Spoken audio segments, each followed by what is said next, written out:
당뇨가 심해지고 있다는 것을 어떻게 알 수 있냐면 우리 몸은 작지만 아주 분명한 신호들을 보내고 있습니다. 빵은 사람의 식욕을 강하게 자극합니다. 이런 작은 허용이 반복되면 어느새 이게 습관이 되고 혈당 관리가 흔들리기 시작합니다. 처음부터 빵은 피한다 이런 기준을 정해두면 역시 그 유혹에서 쉽게 빠져나올 수 있습니다. 가급적이면 끊는 게 좋은 음식. 세 번째는 입니다.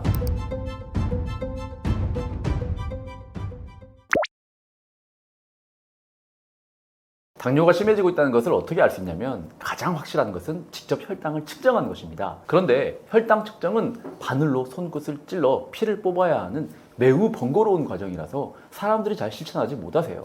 그래서 육안으로 어느 정도 확인할 수 있는 방법이 있는데요. 바로 당화 반응을 이용하는 것입니다. 당화 반응이란 게 뭐냐면 높은 혈당에 오랜 시간 머무를 때 우리 인체 내에서 단백질 조직이 포도당과 만나서 구조적 그리고 기능적 변형이 발생하는 현상인데요. 가장 대표적인 지표로는 당화혈색소가 있습니다. 혈액 속에 있는 헤모글로빈이 포도당과 결합하면 당화혈색소라는 형태로 바뀌는데 이 수치는 최근 2개월에서 3개월 동안 평균 혈당이 어느 정도 되었는지 보여주는 정말 중요한 지표입니다. 그래서 공복혈당이 정상이더라도 당화혈색소가 높게 나왔다면 이미 몸 안 어디에선가 혈당 스파이크와 당화 반응이 계속해서 일어나고 있다는 뜻이 됩니다. 문제는 당화혈색 수치가 올라가고 있어도 몸으로는 뚜렷한 증상을 느끼기 어렵다는 거예요. 그래서 많은 사람들이 이걸 놓치고 지나가기 쉽습니다. 그런데 우리 몸은 작지만 아주 분명한 신호들을 보내고 있습니다. 일상 속에서 눈여겨 보면 알아챌 수 있는 아주 작은 변화들인데요. 첫 번째 신호는 이 손톱이 잘 깨지거나 갈라지고 부서지는 현상입니다. 겉으로는 단순한 영양 부족처럼 보일 수 있지만 사실은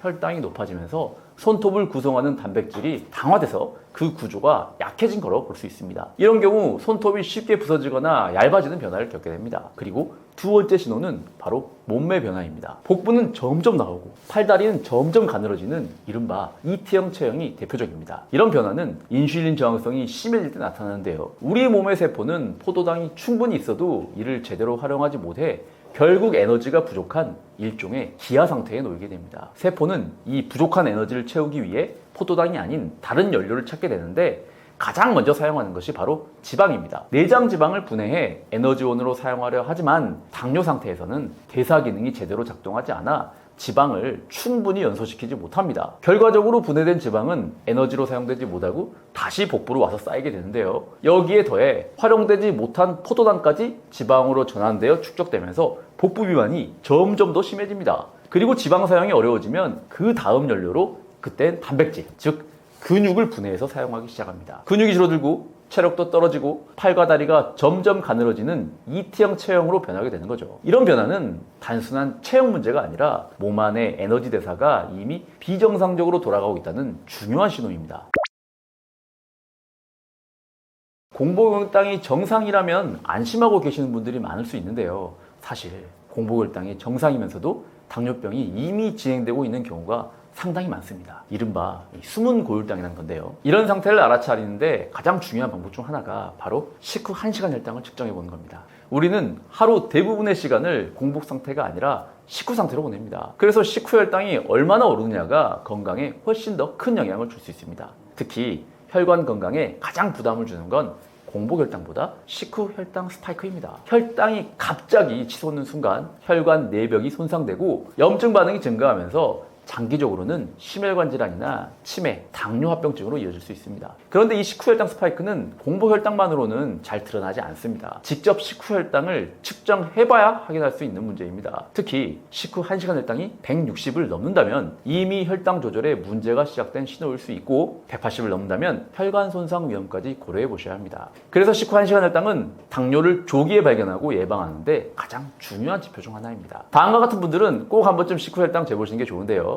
첫 번째는 당화혈색소는 정상인데 피로가 잘 쌓이는 분들, 두 번째는 식후에 졸음이 쏟아지거나 두근거림이 잘 생기시는 분들, 세 번째는 뱃살이 쉽게 찌는 체형을 가진 사람들, 네 번째는 가족 중에 당뇨병 병력이 있는 분들. 공복혈당만 보고 안심하지 마시고요. 이런 네 가지 사항에 있는 분들, 진짜 중요한 건 식후혈당이니까요. 그 중에서도 식후 1시간 혈당 잘 중요하게 체크 잘 하시고 지금 한번 재보시면 생각보다 빨리 몸의 변화를 발견하실 수 있으실 겁니다. 제가 당뇨 직전까지 갔다가 돌아온 것이 여러 가지 요인이 있는데 그 중에 뭐 정말 중요한 거를 다 꼽을 수 있지만 핵심적인 것만 좀 요약해서 알려드릴게요. 저는 한때 당뇨병 전 단계에서 당뇨 진단 직전까지 갔던 적이 있습니다. 그런데 지금은 다시 정상 수치로 돌아왔고 그 상태를 꾸준하게 유지하고 있습니다. 많은 분들이 어떻게 그게 가능하나요? 라고 물어보시는데 사실 특별한 약을 먹거나 극단적인 식단을 한 건 아닙니다. 핵심은 일상생활에서 실천 가능한 3가지 원칙을 꾸준히 지킨 것이었습니다. 첫 번째는 식사법을 거꾸로 바꾸는 것이었습니다. 탄수화물부터 먹는 습관을 단백질, 지방, 식이섬유를 먼저 먹는 방식으로 바꿨습니다. 이렇게만 해도 식후 혈당의 상승 속도가 확실하게 완만해집니다. 음식의 순서를 바꾸는 것이지만 혈당에는 큰 차이를 만들어줍니다. 그런데 여기서 중요한 것은 이 과정이 사실 굉장히 귀찮고 한두 번은 할 수 있는데 계속하기가 어려워요. 왜냐하면 평생 동안 축적된 관성 때문인데요. 그걸 극복하려면 최대한 방법이 쉬워야 됩니다. 그래서 거꾸로 식사법을 간단하게 압축해서 단백질, 지방, 식이섬유를 모두 한 그릇에 담고 거기에 유기농 사과식초 물에 희석해서 식사 전에 유기농 사과식초도 먹고 보울에 들어있는 샐러드 다 먹고 아침 식사를 합니다. 이 방법은 너무 쉬워서 집에서 조력자가 도와주면 특별한 노력 없이도 평생 지속할 수 있는 최고의 혈당관리 식사법이라고 제가 말씀드리겠습니다. 두 번째는 식후 1시간 혈당이 160을 넘지 않게 조절하는 것이었습니다. 식사를 한 뒤 직접 혈당을 재면서 어떤 음식에서 혈당이 급격하게 오르는지 확인했고 그 데이터를 바탕으로 제 몸에 맞는 식단을 조금씩 조정해 갔습니다. 어떤 음식을 줄이고 어떤 조합이 괜찮은지를 체감하면서 배우게 되었고 제 몸이 감당할 수 있는 탄수화물 허용량을 찾았습니다. 그래서 그 뒤로는 혈당을 굳이 측정하지 않더라도 혈당 스파이크가 나오지 않게 식사를 할 수 있게 되었습니다. 그리고 세 번째는 규칙적인 유산소 운동이었습니다. 식후 혈당을 안정시키기 위해 식후 20분쯤 가볍게 걷거나 하체를 사용하는 스쿼트를 실천했고 그것보다 더 큰 효과를 느낀 건 식사 전에 유산소 운동을 꾸준히 했을 때였습니다. 식사 전에 운동을 하면 같은 음식을 먹어도 혈당이 덜 오르는 것을 직접 확인할 수 있습니다. 특히 아침이나 점심 전에 30분 정도 걷거나 가볍게 뛰는 습관을 들이면서 하루 전체 혈당 흐름이 훨씬 부드러워졌는데요. 여기에는 분명한 과학적 근거가 있습니다. 유산소 운동은 근육 속 미토콘드리아의 생합성을 촉진시켜 세포가 포도당을 에너지로 더 효율적으로 태울 수 있게 돕습니다. 이렇게 되면 몸이 혈당을 더 잘 활용하게 되고 혈당이 쌓이는 걸 줄일 수 있게 됩니다. 게다가 운동이 끝난 후에도 체내 대사는 활발하게 유지됩니다. 이를 애프터 번 효과라 부르는데요. 운동이 끝난 뒤 몇 시간 동안 몸이 에너지를 계속 소모하는 상태가 유지됩니다. 이 기간 동안 포도당 소비도 더 잘 이루어지고 인슐린 민감도도 높아집니다. 즉 식사 전 유산소 운동은 혈당 상승을 미리 막아주는 준비 운동이자 운동 이후에도 혈당을 안정적으로 유지하게 해주는 든든한 보호막 역할을 해주는 셈입니다. 이런 원리들을 이해하고 나면 운동이 단순히 칼로리를 소모하는 수단이 아니라 몸 전체의 대사를 바꾸고 혈당 조절 능력을 키우는 핵심 전략이라는 것을 실감하게 될 겁니다. 당뇨 관리를 할 때 특히 조심하거나 가급적이면 끊는 게 좋은 음식 3가지를 꼽자면 저는 음료수, 빵, 면을 말씀드리고 있습니다. 그 이유는 단순히 혈당을 올리는 음식이기 때문만은 아닙니다. 이 3가지는 생활 속에서 가장 쉽게 접하게 되고 또 가장 무심코 먹게 되는 음식들이기 때문에 처음부터 명확한 기준, 즉 원칙을 세워두지 않으면 금방 무너져 버립니다. 첫 번째, 음료수. 탄산음료, 과일 주스, 단맛이 나는 커피, 심지어 건강해 보이는 곡물 음료까지 의외로 많은 음료에 당이 포함되어 있는데요. 게다가 음료수는 카페를 제외하고 우리가 방문하는 거의 모든 업종의 매장에서 서비스로 제공되는 경우가 많습니다. 이때 아무 생각 없이 그냥 마시게 되면 혈당은 순식간에 상승하고 말 그대로 혈당 로켓을 타는 겁니다. 그래서 저는 처음부터 나는 음료수는 안 마신다 라는 원칙을 스스로에게 선언했습니다. 이런 원칙이 있으면 서비스 음료나 권유받는 상황에서도 훨씬 쉽게 거절할 수 있습니다. 두 번째는 빵입니다. 빵은 시각적으로도 매력적이고 빵 굽는 냄새는 사람의 식욕을 강하게 자극합니다. 그래서 오늘 하나쯤은 괜찮겠지 이런 생각이 들기 쉽고요. 그런데 이런 작은 허용이 반복되면 어느새 이게 습관이 되고 혈당 관리가 흔들리기 시작합니다. 처음부터 빵은 피한다 이런 기준을 정해두면 역시 그 유혹에서 쉽게 빠져나올 수 있습니다. 세 번째는 면입니다. 우리 주변 식당들 중에서 면을 주재료로 쓰는 곳이 얼마나 많은지 한번 떠올려 보세요. 지난 한 주 동안 메뉴로 면을 먹은 날 비율을 떠올려 보세요. 국수, 라면, 우동, 파스타, 냉면, 심지어 분식집 대부분 면 중심입니다. 사실 이런 음식들을 메뉴에서 제외하면 먹을 수 있는 음식의 범위가 정말 좁게 줄어드는데요. 그런데 그런 불편함에도 불구하고 밀가루 음식을 섭취하고 나서 발생하는 혈당 스파이크를 생각하면 그 정도 불편함은 충분히 감수할 수 있습니다. 이런 측면에서 나는 면 요리는 웬만하면 먹지 않는다 라는 원칙을 미리 정해두는 게 편합니다. 이 3가지 음식에 대해 사전에 명확한 기준을 세우고 그 기준을 스스로에게 인식시키는 것이야말로 당뇨 관리의 지속 가능성을 높이는 핵심 전략입니다. 당뇨 환자에게 꼭 먹어야 하는 과일이 있나요? 라는 질문을 자주 받습니다. 하지만 제 대답은 조금 다릅니다. 과일은 건강식이 아니라 기호식품 정도로 생각하시는 것이 좋습니다. 왜일까요? 많은 분들이 액상과당이 몸에 나쁘다는 거 알고 계시죠? 그런데 중요한 건 액상과당 속의 과당이든 과일 속 과당이든 우리 몸에서는 똑같은 과당으로 작용한다는 것입니다. 과일은 본래 살이 찌고자 하는 생명체에게 자연이 준 최고의 선물입니다. 예를 들어 겨울잠을 앞둔 불곰은 가을철에 포도 같은 과일을 하루에 30kg씩 먹으면서 짧은 시간 안에 체중을 50%까지 증량시킵니다. 또 먼 거리를 이동해야 하는 철새들은 비행 전에 체중의 4배에 달하는 양의 과일을 섭취하며 몸의 지방을 최대한 저장합니다. 그 이유는 과당을 많이 섭취하면 몸속에서 일종의 에너지 고갈 경보가 작동하기 때문입니다. 우리 몸은 이 경고를 받아들이고 생존을 위해 에너지를 아껴 쓰고 지방을 저장하는 쪽으로 대사 모드를 바꿔버립니다. 쉽게 말해 과당을 많이 먹으면 우리 몸은 굶을 준비를 시작하고 지방을 계속 쌓아두려고 합니다. 물론 적당한 양의 과일, 하루에 한 줌 정도의 과일은 크게 문제가 되지 않습니다. 하지만 과일을 갈아서 마시는 것은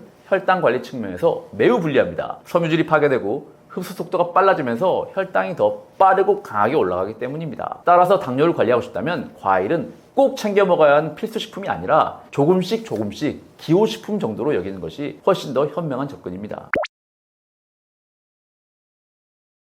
앞으로 당뇨와 관련해서 딱 한 가지 꼭 기억하실 게 있다면 그건 바로 하루하루 숫자에 너무 흔들리지 말고 방향을 믿고 꾸준히 가는 것입니다. 많은 분들이 이렇게 물어보세요. 어제 공복혈당 110이었는데 오늘은 125예요. 이거 큰일 난 거 아닌가요? 이런 질문 정말 자주 듣습니다.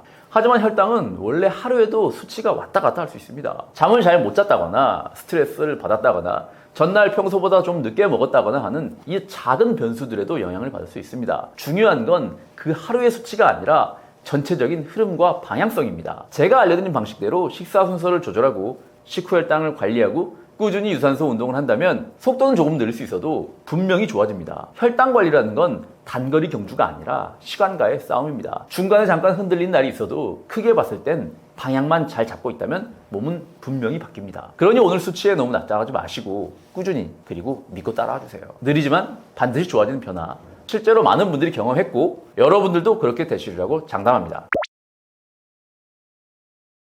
당뇨 환자도 영양제 먹을 수 있습니다. 아니, 경우에 따라서는 꼭 필요한 경우도 있습니다. 당뇨는 단순히 혈당이 높아진 것뿐 아니라 몸 전체의 대사 시스템에 문제가 생겼다는 신호예요. 인슐린이 제대로 작동하지 않거나 세포가 에너지를 잘 활용하지 못하고 있다는 뜻이고요. 이럴 때 마그네슘이나 비타민 B군처럼 대사에 꼭 필요한 영양소가 부족하면 혈당 조절이 더 어려워집니다. 또 바나바나 여주, 베르비린 같은 성분은 혈당이 급격하게 오르는 걸 막아주는 데 도움이 될 수 있습니다. 특히 당뇨약을 오래 복용하는 경우에는 비타민 B12처럼 특정 영양소가 결핍되는 경우도 있어서 반드시 보충해야 하는 상황이 발생하기도 합니다. 당뇨약 메트포르민을 오래 복용하신 분들은 손발 저림이나 찌릿찌릿한 증상이 자주 나타나는데 이걸 그냥 나이가 들어서 그런가 보다 하고 참고 사시는 분들도 많아요. 그래서 기본적인 영양소들은 보충하시는 것을 추천드립니다. 다만 주의하실 점도 있습니다. 혈당을 낮추는 작용이 있는 영양제들을 당뇨약과 함께 복용할 경우 사람에 따라 혈당이 너무 많이 떨어질 수도 있습니다. 특히 인슐린 주사를 맞는 분들은 더 민감하게 반응할 수 있기 때문에 혈당 변화를 본인이 잘 관찰하면서 복용하셔야 됩니다. 그래서 영양제도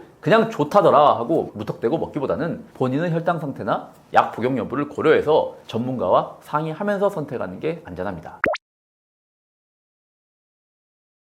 영양제를 고를 때 성분표 확인하는 거 정말 중요합니다. 특히 당뇨 환자라면 몇 가지 꼭 체크해야 할 부분이 있어요. 첫 번째는 혈당이 너무 떨어지지 않는지 확인하는 겁니다. 바나바, 여주, 베르베린, 크롬 같은 성분은 혈당을 낮추는 작용이 있어서 많이들 복용하시곤 합니다. 그런데 당뇨약이나 인슐린을 쓰시는 분들이 혈당 영양제를 함께 복용하실 경우 사람에 따라 다르지만 혈당이 과하게 떨어질 수 있습니다. 복용 후 저혈당 증상이 생기지 않는지 꼭 확인하면서 조심스럽게 시작하는 게 좋은데 이럴 경우 성분표를 보고 혈당을 떨어뜨리는 성분이 너무 많이 들어있지는 않는지 혹은 너무 적게 무늬만 들어있지 않는지 이런 건 직접 확인하시는 게 좋습니다. 두 번째는 단백질 보충제나 기능성 가루 제품을 드실 때 탄수화물 함량을 꼭 확인하셔야 됩니다. 겉으로 보기에는 건강해 보이고 무설탕이라고 쓰여 있는 제품도 있는데 설탕은 들어있지 않지만 전분 같은 탄수화물 함량이 가득 들어있는 단백질 보충제도 있습니다. 그래서 성분표를 보실 때 당류만 보시는 게 아니라 탄수화물 함량도 꼭 수치를 잘 읽어가면서 보시는 거 알아두시면 좋겠습니다. 어느 정도 기준을 정해드리자면 쌀밥 한 공기 탄수화물 함량이 70g입니다. 단백질 보충제 한 번 드실 때 20g 정도의 탄수화물이 들어있다면 약 쌀밥 4분의 1공기 분량의 탄수화물을 섭취한 것이니 이 점 유념해서 섭취하는 거 당부드리겠습니다. 세 번째는 제형입니다. 액상,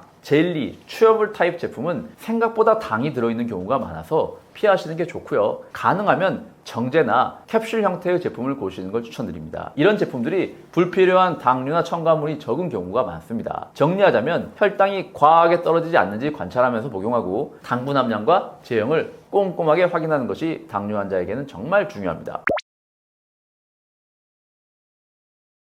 당뇨 환자에게 도움이 되는 영양제 정말 다양하지만 그 중에서도 과학적 근거가 충분하고 실제로 복용을 해볼 만한 핵심 성분 3가지를 꼽자면 다음과 같습니다. 첫 번째는 비타민 B군입니다. 비타민 B1, B6, B12, 엽산, 나이아신 등은 혈당을 에너지로 바꾸는 대사 과정에 꼭 필요한 영양소입니다. 특히 당뇨가 있는 분들은 고혈당 상태가 지속되면서 비타민 B군의 소모가 더 많아지기 때문에 결핍되기도 쉽습니다. 그리고 비타민 B군은 신경을 보호하는 역할도 하기 때문에 당뇨로 인한 신경 손상 예방에도 중요하고요. 실제로 당뇨병성 신경병증이 있는 환자에게 비타민 B12를 보충하면 증상이 완화되는 경우도 많습니다. 두 번째는 마그네슘입니다. 마그네슘은 인슐린 수용체의 기능을 도와주는 미네랄로 인슐린이 제대로 작동하기 위해 반드시 필요합니다. 혈중 마그네슘 수치가 낮을수록 인슐린 저항성이 증가한다는 연구 결과도 많이 나와 있고요. 스트레스를 많이 받거나 수면의 질이 떨어지는 분들일수록 마그네슘이 부족한 경우가 많기 때문에 이런 분들에게 마그네슘을 보충해주면 혈당 조절이 더 잘 되는 경우가 많습니다. 게다가 마그네슘은 잠을 잘 자게 도와주는 역할도 있어서 밤에 복용하면 수면의 질도 좋아지고 간접적으로 아침 공복혈당 안정에도 도움이 됩니다. 그리고 세 번째는 바나바입니다. 바나바는 동남아 지역에서 전통적으로 사용되어 온 식물성 성분인데 그 안에 들어있는 코로솔산이라는 성분이 혈중 포도당을 근육과 간으로 잘 흡수되게 도와줍니다. 특히 식사 직전에 바나바를 섭취하면 식후 혈당 상승 속도를 늦춰주고 급격한 혈당 스파이크를 완화하는 데 효과적이라는 연구도 있습니다. 혈당이 갑자기 확 올라가는 패턴을 줄이는데 바나바는 꽤 안정적으로 작용하는 편이에요. 이 3가지는 단기적으로는 혈당 수치를 안정적으로 관리하는 데 도움을 줄 수 있고 장기적으로는 인슐린 저항성 개선이나 대사 밸런스를 맞추는 데도 중요한 역할을 합니다. 무조건 유행하는 성분을 따르기보다는 이처럼 기본기 역할을 해주는 영양소부터 차근차근 챙기시는 것이 혈당 관리의 핵심입니다. 비타민C는 혈당을 직접 낮추는 약은 아니지만 당뇨 환자에게 꼭 필요한 영양소입니다. 특히 혈당 조절과 관련된 간접적인 역할이 매우 중요한데요. 우선 비타민C는 강력한 항산화제입니다. 혈당이 자주 오르내리거나 고혈당 상태가 지속되면 체내에 활성산소가 많이 생기고 이로 인해 혈관 내피세포가 손상되고 만성염증이나 인슐린 저항성 증가 같은 문제가 발생할 수 있습니다. 비타민C는 이런 산화 스트레스를 줄여주는 데 도움이 되기 때문에 혈당이 불안정한 사람에게는 꼭 필요한 영양소라고 할 수 있겠습니다. 또 하나 중요한 점은 비만하거나 당뇨가 있는 사람은 일반인에 비해 혈중 비타민C 농도가 낮다는 연구 결과가 많습니다. 이는 단순히 식사가 부족해서가 아니라 체내 염증 수준이 높고 산화적 스트레스가 많기 때문에 비타민C가 더 많이 소모되고 필요한 양도 늘어나고 있다는 데서 비롯됩니다. 그래서 당뇨나 비만 상태일수록 비타민C를 의도적으로 보충해주는 것이 필요합니다. 섭취 방법으로는 한 번 드실 때 500에서 1000mg 정도를 식사 중이나 식후에 나눠서 섭취하면 좋고요. 이걸 2시간 간격으로 계속 드셔주는 것도 좋고 아니면 메가도스라고 해서 하루에 6000mg에서 9000mg을 나눠서 위장에 지장이 없으신 분들 이렇게 나눠서 복용하시는 것도 도움이 됩니다. 함께 먹으면 좋은 영양소로는 마그네슘과 크롬이 있습니다. 마그네슘은 인슐린 수용체의 민감도를 높이고 크롬은 인슐린 작용을 보조해 세포가 포도당을 더 잘 흡수하게 도와줍니다. 특히 비타민C는 크롬의 장내 흡수를 높여주는 역할도 하기 때문에 두 성분을 함께 섭취하면 혈당 안정화에 시너지 효과를 낼 수 있습니다. 다만 신장 기능이 약하거나 혈중 철분 수치가 높은 사람은 좀 주의가 필요합니다. 비타민C는 철분 흡수를 높이는 성질이 있기 때문에 자신의 상태를 고려해서 적정량을 복용하는 것이 안전합니다. 정리하자면 비타민C는 당뇨 환자에게 산화적 스트레스를 줄이고 인슐린 작용을 돕는 간접적인 혈당 안정화 효과에 도움을 줄 수 있고 특히 비만하거나 혈당이 높은 분들일수록 혈중 비타민C가 부족할 가능성이 높기 때문에 적절한 보충이 더 필요합니다. 영양제를 복용할 때는 식사 시간과 당뇨약, 또는 인슐린과의 간격을 잘 조절하는 것이 중요합니다. 특히 혈당을 낮추는 작용이 있는 성분은 특히 더 조심해서 복용하셔야 합니다. 예를 들어 바나바, 여주, 베르베린, 크롬 같은 성분은 혈당을 떨어뜨리는 효과가 있기 때문에 당뇨약이나 인슐린과 겹쳐 복용할 경우 혈당이 과도하게 떨어질 수 있습니다. 이럴 때는 식사 15분에서 30분 전에 복용하는 경우가 많지만 이미 인슐린 주사를 맞고 있는 분이라면 더 조심하셔야 합니다. 인슐린 주사 사용자는 저혈당 위험이 크기 때문에 혈당을 낮추는 작용이 있는 영양제를 복용할 때 반드시 다음 중 하나를 고려하셔야 하는데요. 첫 번째는 혈당을 직접 측정하면서 복용 전후 수치를 확인해 보시거나, 두 번째는 주치의와 상의해서 복용 가능 여부를 판단하시고, 세 번째는 경우에 따라서 아예 복용하지 않는 것도 선택지에 포함해야 한다는 겁니다. 반면에 마그네슘, 비타민 B, 비타민 C, 오메가3 같은 영양소는 혈당을 직접 낮추지는 않지만 대사 개선에 도움이 되는 성분들이기 때문에 식사 직후 복용하면 흡수율도 좋고 위장 부담도 적고 당뇨약과 서로 영향을 주고받지도 않습니다. 또 철분제나 아연, 칼슘제처럼 서로 흡수에 영향을 주는 성분들은 다른 영양소나 약과 시간을 띄워 복용하는 것도 알아두시면 좋고요. 결국 가장 중요한 건 내 식사 시간과 혈당약, 인슐린 주사 루틴에 따라서 영양제 복용 시간을 조정해야 한다는 겁니다. 일반적으로 식사 직후에 대부분의 영양제를 복용하고 혈당을 낮추는 성분은 따로 시간을 내서 분리하거나 상황에 따라 생략하는 것도 고려해 볼 수 있겠습니다. 칼로리보다 혈당을 먼저 잡아야 합니다. 당뇨 환자가 아니시더라도 미리미리 준비해서 나쁠 건 없습니다. 저는 지난 6년 동안 유튜브를 통해 현직 약사로서 가장 쉽고 검증된 방법으로 작은 변화부터 실천해도 확실하게 효과를 낼 수 있는 방법들을 전달해 왔습니다. 그 핵심 노하우를 모아 한 권의 책으로 만들었는데요. 그게 오징어 약사의 혈당 블로킹입니다. 저는 혈당 스파이크를 막는 4가지 방패를 혈당 블로킹이라고 이름 붙였는데요. 혈당 관리는 딱 4가지만 기억하시면 됩니다. 식습관, 운동, 수면, 영양제. 이 4가지에 대한 핵심 정보를 이 책에 자세하게 담았습니다. 제가 당뇨 전 단계에서 약 없이 정상인이 되었기 때문에 어떤 목표를 세워야 할지, 그리고 그 목표를 어떻게 달성할지, 그리고 3달 후 어떻게 변했는지도 여러분들 스스로 확인할 수 있는 그 도구들 역시 이 책에 자세하게 제가 적어놨습니다. 그게 바로 이 혈당 펜타곤이라는 도구인데요. 이 혈당 펜타곤을 활용해서 여러분들이 지금 어떤 상태에 있으시고 그 상태를 어떻게 바꿀 수 있는지 구체적인 팁을 책에 다 담아놨습니다. 학자가 쓴 지루한 이론서가 아니라 현장에서 수많은 사람들을 교정시켜드리고 또 제 자신을 직접 건강하게 만든 방법들로 실전 지식의 엑기스만 모았습니다. 여러분들의 건강 여정에 제가 든든한 동반자가 되겠습니다. 고정 댓글을 확인하시면 오징어 약사 혈당 블로킹에 대해서 자세히 확인할 수 있으실 겁니다. 감사합니다.